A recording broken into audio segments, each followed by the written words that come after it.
Let's slow down for a moment. Close your eyes and imagine this. You're standing in the middle of a crowded place. Maybe it's a busy street, maybe it's a family gathering, or maybe it's just your office on a Monday morning. People are moving, talking, laughing, complaining. The noise is constant. Then suddenly, someone says something sharp, something that cuts right into you. Maybe it's unfair criticism. Maybe it's a joke at your expense. Maybe it's just an impatient tone that makes your blood warm. Now, you have a choice. You can let that heat rise in your chest, let your mind race, and throw back words you'll regret later. Or you can pause. You can breathe. You can feel the words land, but not let them shake the ground you're standing on.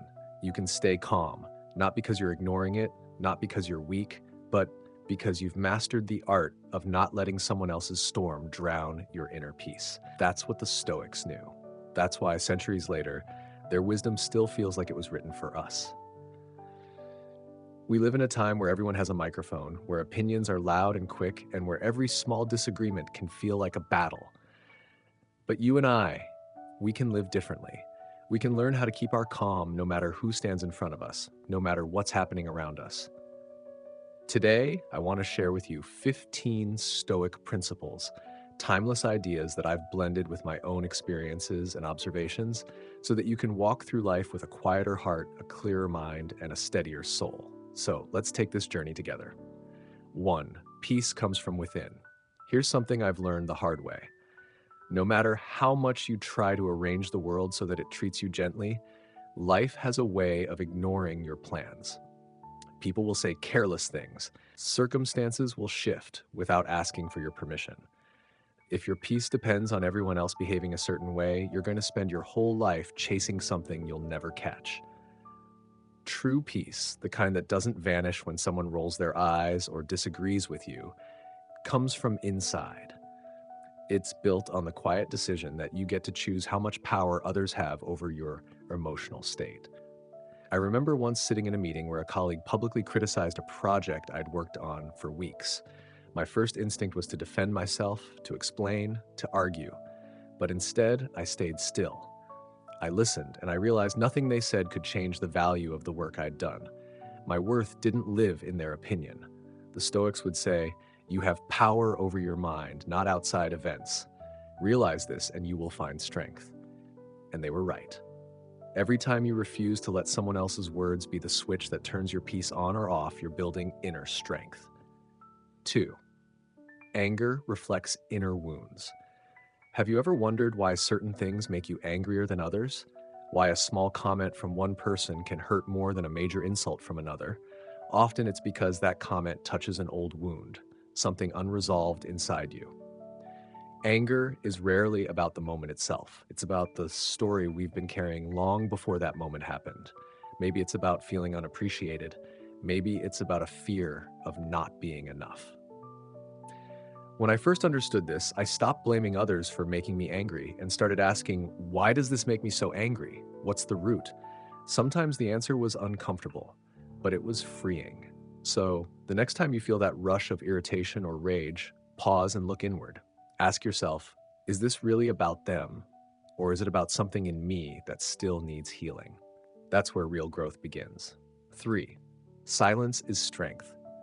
We live in a world where everyone seems to be shouting, on the news, on social media, even in daily conversations.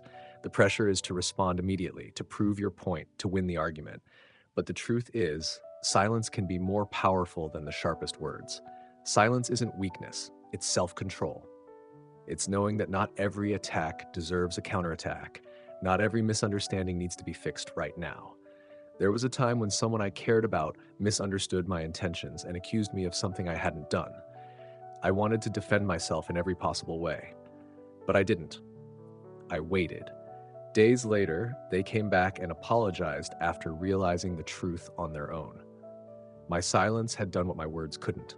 The Stoics saw silence as a shield. It protects your energy. It prevents you from saying something in heat that you'll regret in calm. 4. Use laughter and lightness. We often think of Stoicism as stern faces carved in marble, but there's an underrated side to it, humor. Not the sharp, mocking kind, but the warm, human kind. When life throws something at you, say you spill coffee all over your clean shirt just before a meeting, You have a choice.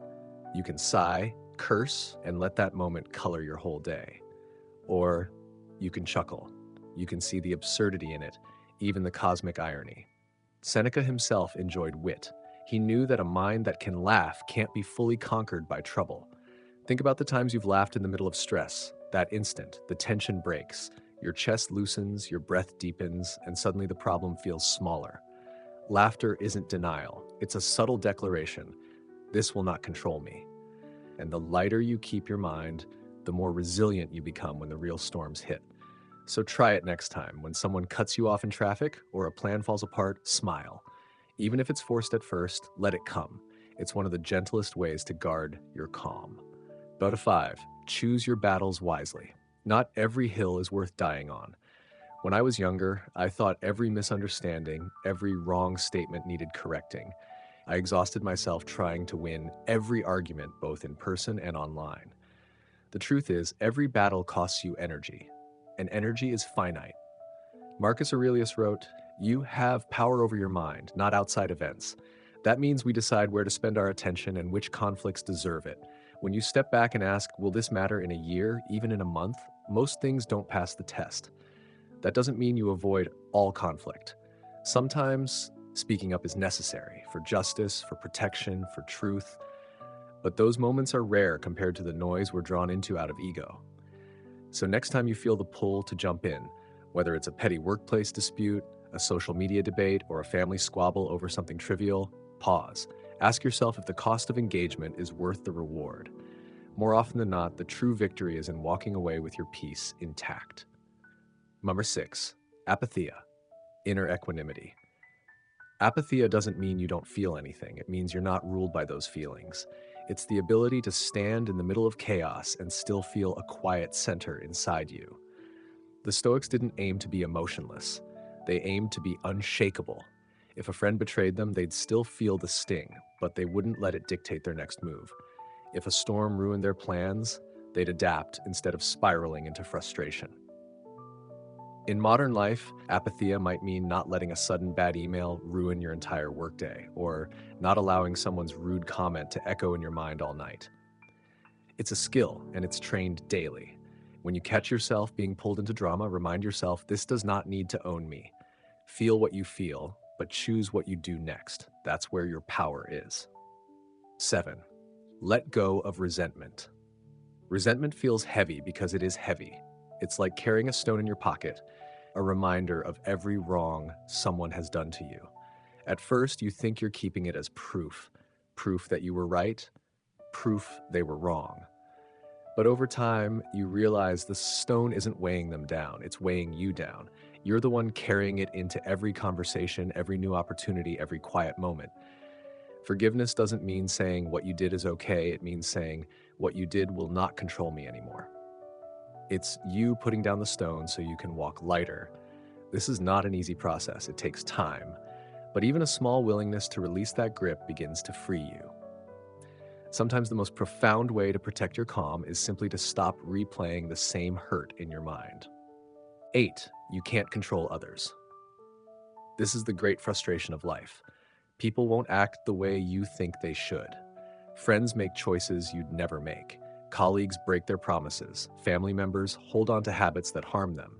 You can advise, guide, encourage, but you cannot control. And the more you try, the more you entangle yourself in frustration. The Stoics teach that the boundary of your control is where your peace begins.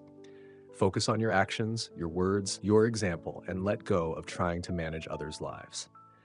The irony is, when you stop pushing so hard for people to change, they often become more open to it. But even if they don't, your peace no longer depends on it. 9, emotional awareness. Listen to the body. Your body whispers before it shouts. Maybe your jaw tightens during a tense conversation. Maybe your shoulders creep up when you're under pressure. These are early warning signs, physical cues that your emotions are rising. If you ignore them, you risk reacting before you've had the chance to think. Start tuning in. Notice your breath, your posture, your muscles. If you catch yourself tightening up, take a slow, deliberate breath. Relax your hands. Let your shoulders drop. These small acts interrupt the emotional escalation. They create a gap, and in that gap, you regain choice over how you respond. 10. Guard your attention like currency. Imagine your attention is your bank account. Every time you dwell on a negative comment, you spend. Every time you scroll mindlessly, you spend. The question is, are you investing in things that give you a return? In our modern world, attention is constantly under attack. Notifications, headlines, ads, opinions. If you don't guard it, it will be spent for you. Choose wisely. Direct your attention toward things that nourish you. Good books, meaningful conversations, creative projects, time in nature. When you invest your attention well, you naturally become calmer because you're less caught up in the chaos. 11. Gratitude as an emotional reset. Gratitude is like a deep breath for your mind. It can pull you out of anger or frustration in an instant. Next time you feel yourself slipping into irritation, pause and name 3 things you're grateful for right now. Not big, abstract things, but small, concrete ones. The way your coffee smells, the fact that your friend texted to check on you, the sound of rain outside your window. It's not about denying the negative. It's about rebalancing your attention so it's not consumed by it. Gratitude shifts your state, making it much harder for anger to keep a grip on you. 12. Stories shape emotions. We rarely react to the bare facts of a situation. We react to the story we tell ourselves about it. If someone doesn't reply to your message, you might tell yourself, they're ignoring me. That story leads to hurt or anger. But another story, they must be busy, leads to patience. This doesn't mean lying to yourself. It means choosing the most constructive interpretation that still fits the facts. The story you choose determines the emotion you feel. If you want to protect your calm, rewrite the story. 13. Respond, don't react. There's a moment, a fraction of a second, between what happens and how you respond. The Stoics lived in that moment. When you react instantly, you're letting the situation take the wheel. When you respond consciously, you're driving. Build the habit of pausing, even just one breath before you speak or act. That small space changes everything. It allows wisdom to slip in before impulse takes over. 14. True strength is calmness. Anyone can shout. Anyone can slam a door. Anyone can send the angry email. But it takes strength to stay calm when everything around you feels like it's pushing you to explode. Calmness is not passivity. It's control. It's presence. It's the ability to see clearly, act effectively, and keep your dignity intact. When you stay calm, you influence more than you realize. People listen more. They trust you more. They follow your lead. 15. Growth is in repetition. Mastery of your emotions doesn't come from a single breakthrough. It comes from practicing over and over in small moments. Every time you choose to pause instead of react, you strengthen that muscle. Every time you choose gratitude over resentment, you deepen that habit. Growth is quiet, gradual, and built on repetition. Don't be discouraged if you slip, just return to the practice. Each attempt makes you a little steadier than before. So here we are, 15 ways to protect your calm no matter what life throws at you.